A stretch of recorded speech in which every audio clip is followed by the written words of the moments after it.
going on, people? We are Tottenham TV. Welcome back to an episode of the Premier League Spur-Spective, doubled up with Predict the Prem this week as Premier League fixtures kick off tonight with Brentford against Liverpool.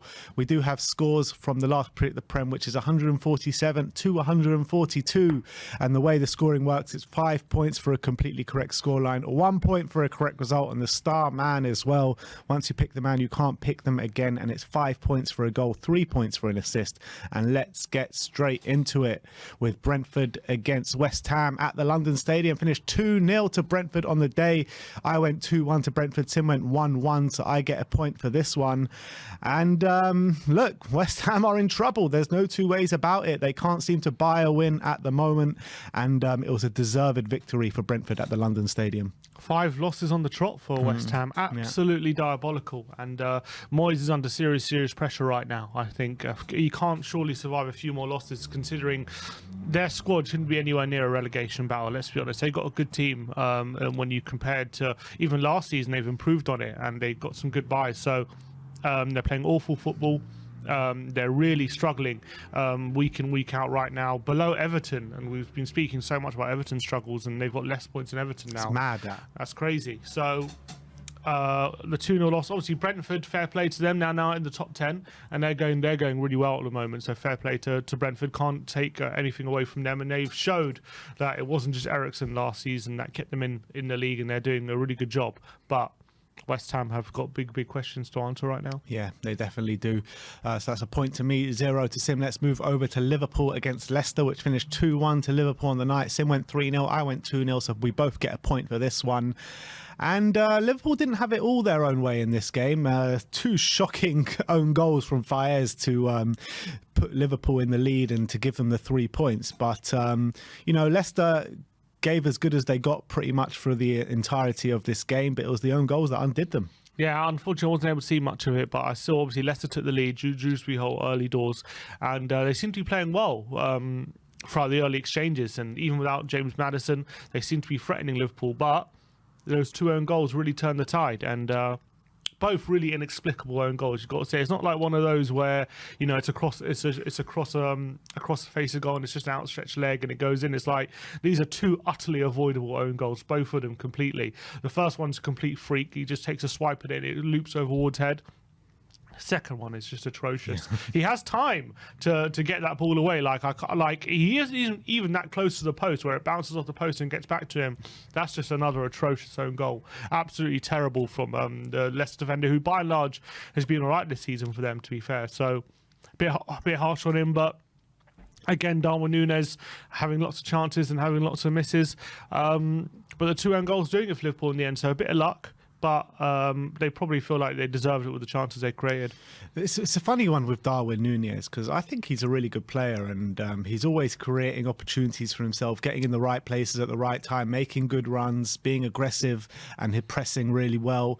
But he's just, when he gets inside the 6-yard box in front of goal, he just can't seem to hit a barn door. I mean, his finishing has been absolutely atrocious since joining Liverpool, albeit he has scored a number of goals since joining. And it reminds me a bit, I mean, it's not as bad, but it reminds me a bit of Roberto Soldado, where Roberto seemed to do everything right outside the 6-yard box, and when he got into the 6-yard box, just he couldn't hit that barn door. And I feel like Darwin's doing the same, albeit to a bit of a higher level. I feel like he's a lot more physical than Soldado. He's a lot stronger, he's a lot faster, so he's going to get more and more of those chances, whereas with Soldado it seemed to dry up after a time. I don't think that the chances are going to dry up for Núñez, who he reminds me more of Werner than Soldado, someone who didn't have a reputation of these big misses before he came, and then all of a sudden in the Premier League he's getting all these big chances, getting a lot of flurry of early misses, and can't seem to turn the tide. But look, he's only 6 months into his Liverpool career. He's still very young as well. I believe he's going to be a very good player for Liverpool in the future. He just needs a bit of time to iron out all his finishing and stuff like that. I remember when Salah was his age, he was an awful finisher. He was absolutely horrific. But look at him now. So I think patience is needed with Núñez. And also, I was reading stats about Núñez, and apparently his stats under Jurgen Klopp so far for Liverpool mirror Lewandowski's first season for Dortmund under Klopp as well. Well, there you go. That doesn't bode well for the rest of the Premier League. No, it doesn't. But let's move on. Let's talk about Wolves against Manchester United. Finished 1-0 to Man United on the day. Sim went 1-1. I went 1-0, so I get 5 points for this one. Sim gets 0 points. I didn't get to see much of this game, but I heard it was a well-deserved victory for Manchester United. I think it was an even game, I would say. I think obviously they scored late on. It wasn't like one of those goals where it was definitely coming.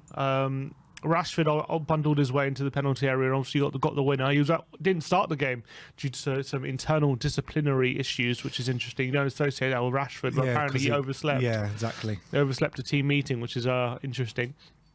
Obviously, he came on and proved his worth. He's been in firing form, and he came on and got one goal and had a second goal ruled out for accidental handball as well.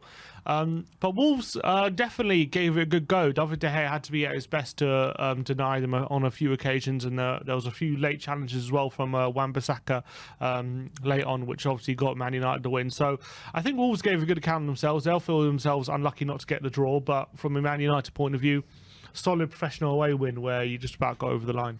Yeah, and they're going really well now under Erik ten Hag. Points are rolling in, the wins are rolling in, and they look like a good shout for top four at the moment, Manchester United. 4 wins out of the last 5. It's going to be a real battle because Liverpool obviously 4 wins on the trot as well, with us and Chelsea faltering. They're looking like it's going to be, at the moment, them two fighting out for the last place, but still a long way to go. Absolutely. Let's move on to Bournemouth Crystal Palace. Palace finally getting that win with 2-0 win away at Bournemouth. Both of us going for 1-1 on the day. But credit to Palace. I mean, we were all talking about what's going on with this Palace form, and they go to Bournemouth, which is a fairly hard place to go, and they get all 3 points. And that's now 3 wins out of their last 5 games for Palace, so it's not all doom and gloom there. Fair enough. So it's not terrible. But yeah, my call, at least for me, I feel like he hasn't really got going so much this season, but he got 2 assists, I think both of them from corners, to be fair.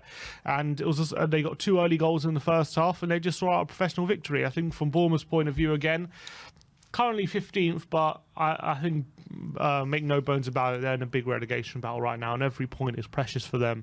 And they obviously lost, and it's disappointing. But they just got to dust themselves off and move on, because they're 15th, but if they're not careful, they're definitely going to be dragged back into that relegation zone sooner rather than later. Yeah, it felt like they had a bit about them before the break, but now with 2 losses so far coming back, I think they really need to watch themselves, because they need to get some points on the board with, especially teams like Wolves and Southampton with new managers. Hopefully, they're thinking they're going to have that new manager bounce, and teams like West Ham, who are in a false position a bit, and Everton, who have a bit of quality as well, as opposed to Bournemouth. So they really do need to watch out for themselves, that's for sure. I'm worried for them.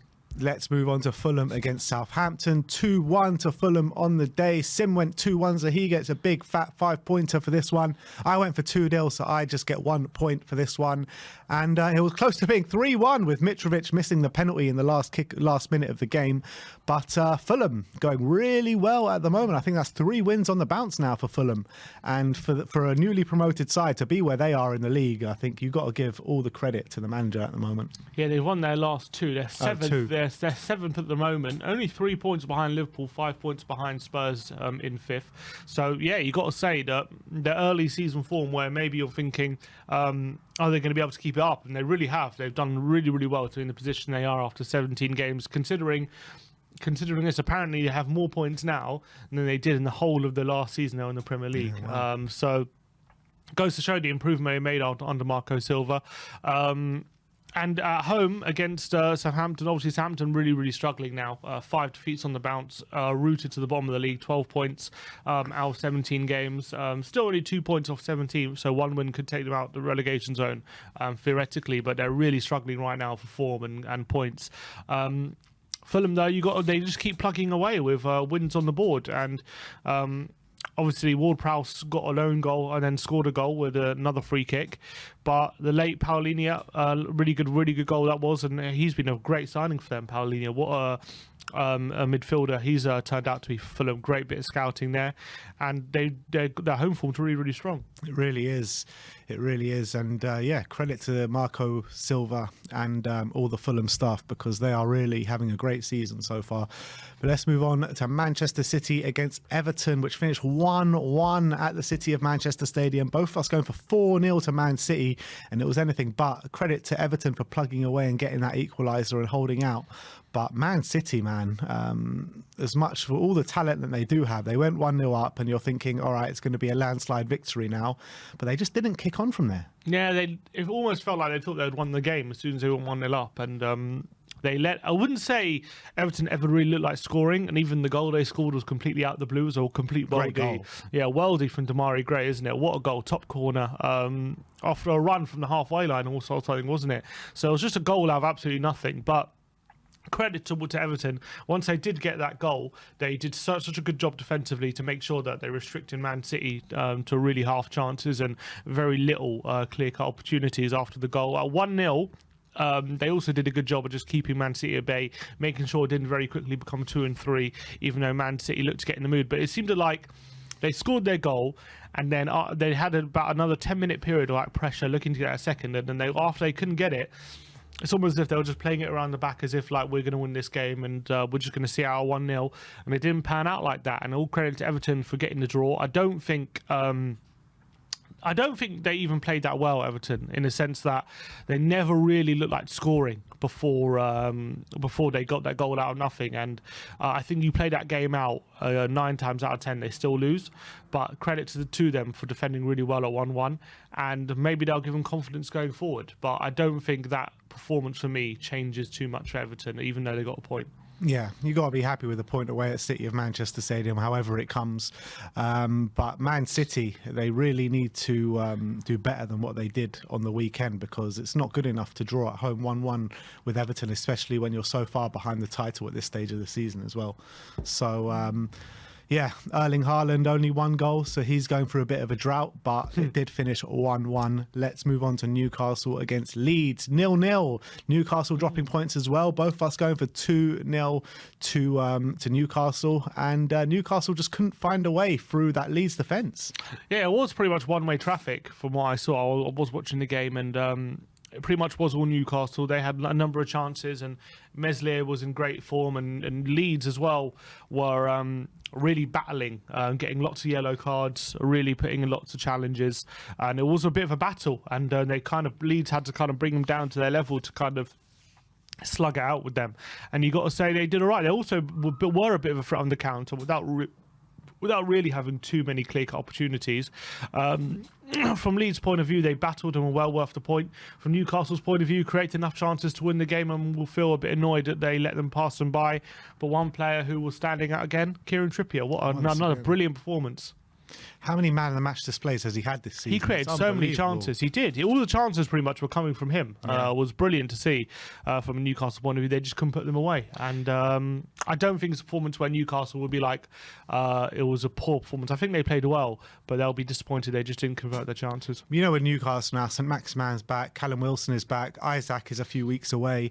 I think once these players start coming back for Newcastle, they're going to be a real big force, even though they are a force already. I mean, that's their first time in 5 games they haven't won. Yeah, but I think with those players, they win this game. Yeah, probably.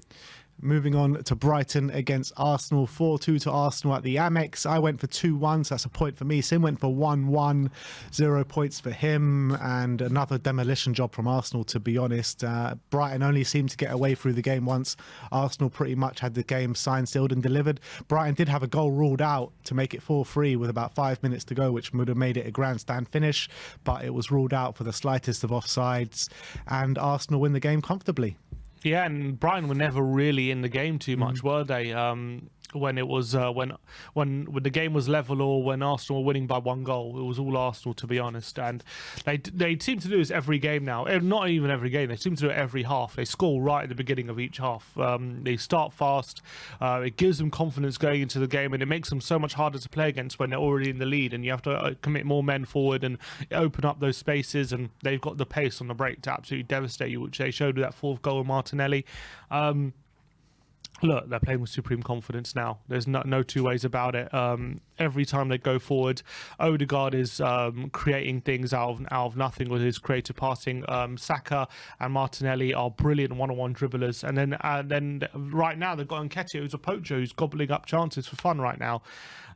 It's all clicking for Arsenal. Through Martin Odegaard, man. What a player he is. As much as it pains me to say it, everything he does is just going to goal at the moment. That little nutmeg and shift in the box, that pass to Martinelli for his goal. I mean, the guy is just playing completely out of his skin at the moment. And when you're talking about form, you might say he's the form player in the league right now. Martin Odegaard, the way he's playing, with his creativity and his eye for goal, and also his obviously he did score as well with a volley from the edge of the area, and his creativity inside the box in tight spaces is something we haven't seen from him like this season. He's taken it to a new level.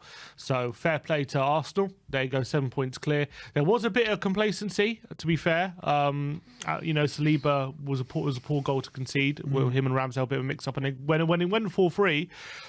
You thought maybe there was an opportunity for Brighton, but obviously the goal ruled out killed the game. But there's no stopping them right now. They look like the momentum. They look like an unstoppable force. They really do. They really do. They've got like this air about them, like we had in our last season at White Hart Lane, where we just used to go out, finish teams off early, and cruise it through the second half. And that's what they're doing pretty much every week at the difference moment. Between us and them is I remember we started that season, like the first 10 games, like we were stuttering. Like we had a lot of draws, a few not some good. I think we drew 7 of our first 15 games or something. We drew half of them, and then from 15 games on we were like trailblazers, but they've done it from the get-go. And that's the big difference why they're in a big title challenge, and we were always chasing that season. Spot on, absolutely spot on.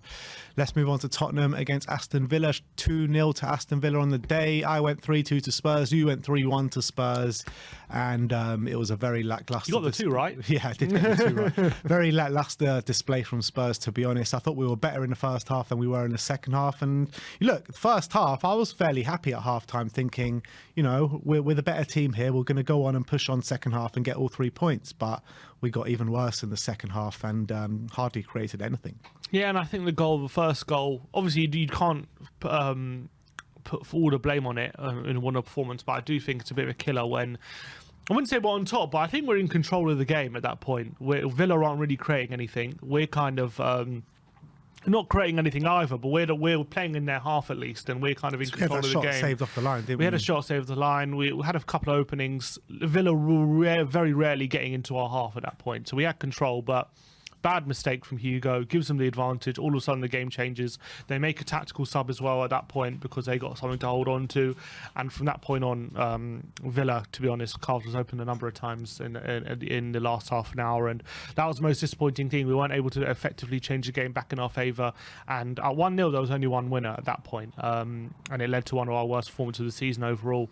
But we'll go into that more in depth later. But yeah, really disappointing. Yeah. Last game of the weekend was Nottingham Forest against Chelsea, which finished 1-1 at the City Ground. Sim going for 3-0. I went for 2-0, both to Chelsea.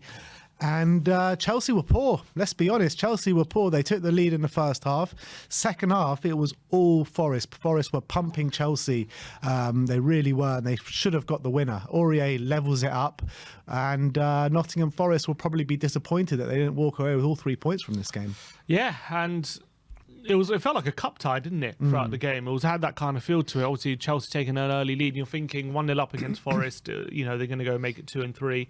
But Forest definitely came back into it, and fair play to them. They showed fight. They've had some good results now at home, beat Liverpool, and they've had some decent results of late. So maybe signs are they are starting to get better now, which would bode well. Maybe they're starting to click. You look at it, in the last 5 of their home games, they've beaten Liverpool, they've beaten us in the Cup, and now they've drawn with Chelsea, where they probably should have taken points. They beat Palace as well. That's no mean feat. So drew at home to Brentford to 2-2 as well. They're doing really well at home at the moment. They're starting to make it a very difficult place to come to, Nottingham Forest. So maybe there's hope for them yet that they can still claw out this relegation zone. Yeah, I think so. And I think we were all saying it after they made all those signings that it's going to take them time to bed them all in. But once they bed them all in, they might be a pretty good side. But we didn't know if that was going to be too late for them to all bed it in before the season's gone for them. But it looks as though they are seeming to do that now. And they're doing all right. I think they're still in massive trouble of the drop this season. But it all depends on how the teams around them, if they can beat the teams around them and stuff like that. Well, so consider this, how tight it is at the bottom. Between 13th and 20th, there's 5 points. Yeah. So it's like literally changed game by game. The thing is, out of those teams, Leicester, I think, will be all right. I think we saw good form from them before the season broke, and Maddison was just on firing form. If he can find that form when he gets back into the team, I think they'll be all right. I really like the look of Leeds. I think they'll be all right as well. Everton worry me. West Ham, if they don't sack Moyes soon, they could be in real trouble. And Wolves, I think, will be all right with their new manager. So I think it's, for me, between Southampton, Nottingham Forest, Everton and Bournemouth. I think 3 of those will go down. For me, obviously, depending on what happens in January, I don't think any of those teams are safe. I really don't. I think you can never, when it's that tight, and you've got abilities in the Premier League to invest, you can never get too comfortable. I think even Leicester could be dragged into it. I really believe, like big injury for Maddison, who by and large now does have an injury, and they apparently has to see a knee specialist or something like that. So really? Yeah. So if that's bad news, they could really be dragged into it. For a sustained amount of time, then yeah, they will be dragged into it for sure. Leeds, I can see them being dragged. I can see all of them, to be honest. I think Leeds stay up.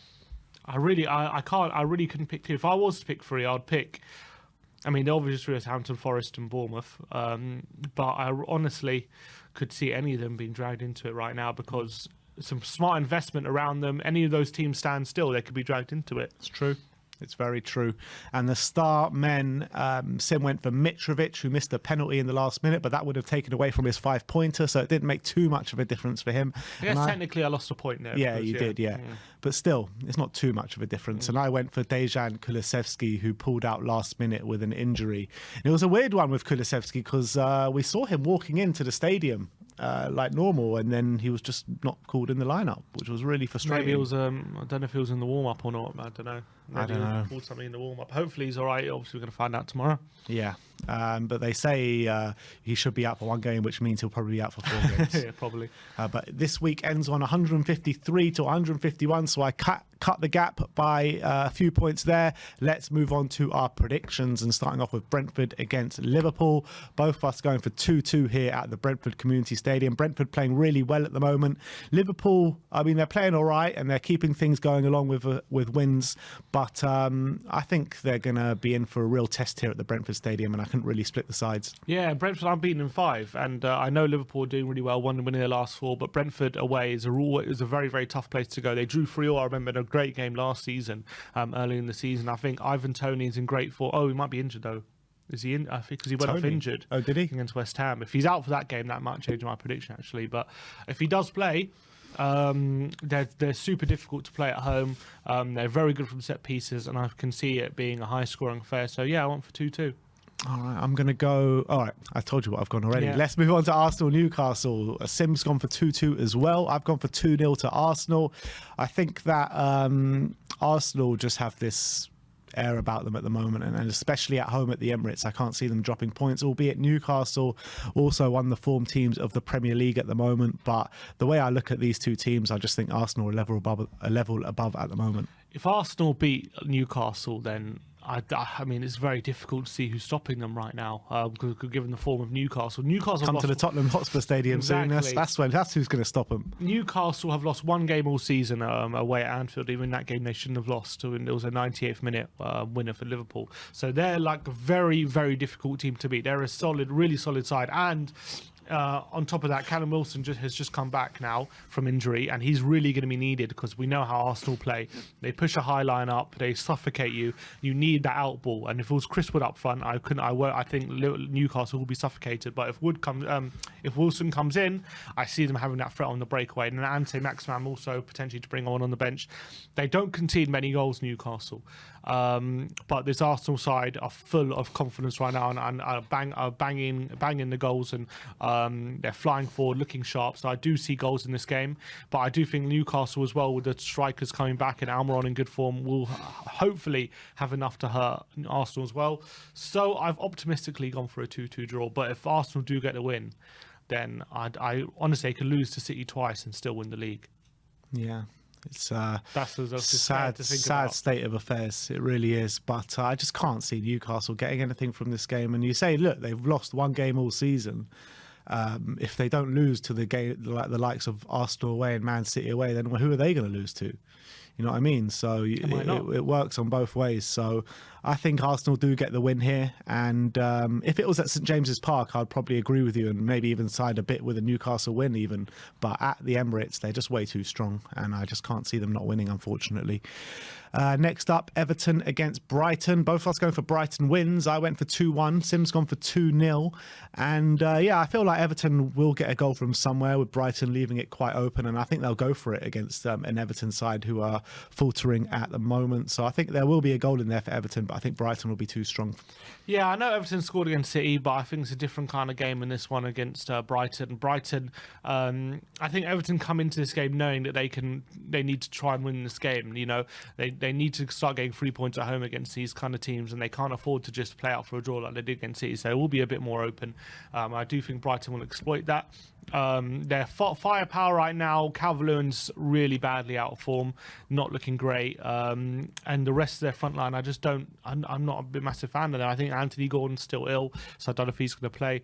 So I think I'm going to struggle to score. So I've gone for 2-0. All right, moving on to Leicester against Fulham. Both of us going for the same scoreline here in 1-1. Fulham obviously on form at the moment with 2 wins and a draw on the bounce. Leicester, they were going really well before the break, and since it's come back, they have had 2 really difficult games against Newcastle and Liverpool, coincided with James Maddison being out as well. But I feel like at the King Power, it will just be a 1-1 draw, and I think Fulham will probably deserve the win and make all the running and play really well, but I think Leicester will just come and spoil the party a bit. Yeah, I think Leicester, and again, we're keeping a lot of clean sheets before, and hopefully in this game for them, they'll get back to that defensive solidity they were showing. It was very difficult against Newcastle and Liverpool to show that. I think they will get a goal from somewhere, through like a Dewsbury Hall or for like Daka or something. But Fulham have shown the capacity to be very consistent, stay in games, not be too open even if they're losing. So I've gone for them to snatch a 1-1 draw. Moving on to Manchester United against Bournemouth at Old Trafford. Both of us going for 2-0 to Manchester United. And Man United going really well at the moment. Rashford on firing form. And Bournemouth haven't scored in their last 3 games against Newcastle, Chelsea and Crystal Palace. So I see that happening again, and Man United looking good at the moment. So I've gone for 2-0 to Man U. Yeah, me too. I think it's going to be a solid 2-0 victory. It doesn't matter who they rotate at the moment. Man United, they've got the firepower to really hurt this Bournemouth side. They're starting to get acclimatised to Ten Hag as well. And Bournemouth are really struggling to really hurt the opposition, especially away from home. So, yeah, going for Man United, solid win. Next up, Southampton against Nottingham Forest. Forest going well at home, but not so well away from home. Southampton, on the flip side, have lost their last 5 games. Sim's gone for 2-1 to Southampton. I've gone for 2-2. I think that Southampton will finally get a point on the board against a team that aren't great away from home at all in Nottingham Forest, but I just can't see either side winning this game. Yeah, I think Southampton are going to get their first win under their new manager at home to Forest. If there's any time to get it, usually it's this kind of time, and I think they do have a young team and they just need a bit of confidence to really get going. And I do think there are some good players there, but they're really, really struggling right now. But I do think they're going to get a bit of reprieve with a victory here. But whether that will lead to a bounce in results, I'm not convinced. But I do think they'll get a result here. All right, moving on to Leeds against West Ham, which is going to be a really interesting matchup. Sim's gone for 2-1 to West Ham. I've gone for 2-0 to Leeds. And West Ham are just shocking at the moment. I can't see them beating anyone in this league with the way they're playing their football at the moment. Leeds, on the other hand, on their day, they can really play some good football, some good stuff. And they've had some results recently where they've probably deserved a bit more than what they've got. So I think in this game, they'll get all 3 points. Yeah, I've just got a feeling West Ham might come up in a tactical battle and actually this might suit them, this kind of game where a team like Leeds, who aren't that amazing going forward but are still going to press them high and leave spaces, and it should lead for good counter-attacking opportunities for West Ham. They do have talent to really exploit that.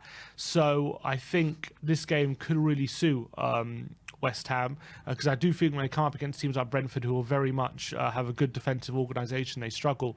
But maybe a team like Leeds, who are a bit open at the back, might suit them. And it could be a bit of an open game. So I've gone for 2-1 to West Ham. Right, moving on to Aston Villa against Wolves in a Midlands derby here. Sim's gone for 3-1 to Aston Villa, and I've gone for 0-0 here at Villa Park. And we've seen Wolves over the years, how they're really strong in defence, not so strong up front. They do have a new striker to play in this game in Cunha. That could make the difference. But I think that both teams are just going to cancel each other out in this one. Yeah, fair enough. I think Wolves are going to struggle to create the opportunities, especially with Villa being at home and the attack. We've seen the talent Villa do have at home, and against they've played some big, decent sides since Unai Emery's taken over. They do definitely seem to create chances. So I think at home in a Midlands derby, under their new coach, with Leon Bailey looking good at the moment, and Ings and Watkins up front, and Buendia as well, who's starting to contribute, I think they're going to have enough to get some goals against this Wolves side. But I think Wolves, under their new manager Lopetegui as well, might have a few opportunities on the counter-attack and might get a goal. But I think they're going to get outscored, so I've gone 3-1. Interesting. Crystal Palace against Tottenham. Sim's gone for 2-2. I've gone for 1-1. We haven't won here in our last 3 attempts, losing 3-0 last year and 2 1-1 draws the 2 previous times. And I think it's going to be a repeat of those, to be honest. Palace... Look, it's always a very hard place to go, especially for us. And with the mood that Spurs are in at the moment, with the way we're playing at the moment, I just can't see us getting all 3 points. So I can even see Palace winning, to be honest, but I couldn't predict that. So I've gone for 1-1. Yeah, I think with right now, the way Zaha, Olise, Eze, they're all linking with each other and looking bright and vibrant. Cheek Decore as well in the centre. He's been having a good season. So I really do see Palace, who always been fairly solid defensively as well, with Guehi at the back, and it's quite, especially at home, it's quite a tight pitch. But hoping, I'm just praying Kulusevski's back, and I'm praying that if he's back in action, I think we could get some joy going forward. But I do find it difficult for us right now to see us keeping them out the back. I find it difficult to not see Zaha running right down that left-hand side. So I've gone for 2-2 draw. Mm-hmm. And last but not least, Chelsea against Manchester City in a big game this weekend, during this midweek. And Sim's gone for 2-1 to Man City. I've gone for 3-1 to Man City. And I think it could be a bit of a landslide victory for Man City this week. After the draw against Everton in the weekend, I just think Pep's going to really grill it into them that they have to get all 3 points, and they're going to come out with a bit of a point to prove Man City this week. And Chelsea, they're just not playing great at the moment. They have one good game, a couple of off games. There's no real consistency there, and I think Man City are going to teach them a bit of a lesson this week. I think these tactical battles maybe suit Potter. I think he raises his game when these kind of games come up. But I just think right now Man City are the better team. They do have more quality, and I do think that quality will show in a very tight victory. But I see it being a close game. I don't think it's going to be a landslide. And I think Chelsea will have their moments, but I just think Man City should have enough to get over the line. So I've gone for a 2-1 win for City. Yeah, I got a feeling like if Tuchel was still the manager, I'd go for a bit more. I might have even gone for a draw or a Chelsea win. But with Potter there, I just feel like Pep is going to out-tactic him a little bit. So that's my thinking. But let's move on to the star men. Sim's gone for Anthony Martial. I've gone for Rodrigo of Leeds. Obviously, Leeds play West Ham at home, and I've gone for a comprehensive Leeds victory. And I think Rodrigo will be central to that.